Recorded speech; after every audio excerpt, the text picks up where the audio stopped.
இன்னைக்கு மகாநதி எபிசோட்ல வீக்கா சீன்ஸை விட்டு வெளியே வரவே முடியல.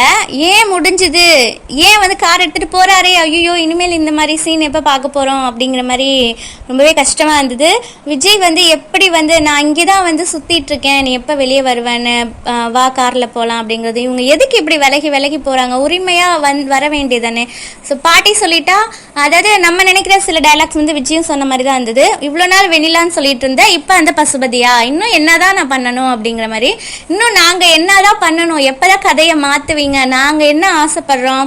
விஜய் வந்து எப்படியெல்லாம் கன்சீவா இருக்கிற ஒய்ஃபை கேர் எடுத்து பார்த்துக்கிறாரு, வளர வளர எப்படிலாம் பார்க்குறாரு, ரெண்டு பேரும் சேர்ந்து பிரச்சனை எப்படி ஃபேஸ் பண்ணுறாங்க. பசுபதி தானே, ஏன் அப்போ பசுபதினால விஜய் விட்டு போகிறாங்கன்னா அப்போ விஜய் கேரக்டரை நீங்கள் வந்து டவுன் பண்ணுறீங்களா, விஜயால் பசுபதி வந்து சமாளிக்க முடியாதா அப்படிங்கிற மாதிரி தான் இருக்குது. ஒரு இதை விட்டு விலகிட்டா உடனே அந்த பிரச்சனை சரியாக போயிடுமா அப்படிங்கிற மாதிரி தான் இருக்குது. எனக்கு என்ன சொல்கிறது, நான் தான் வந்து பைத்தியம் ஆயிட்டேன்.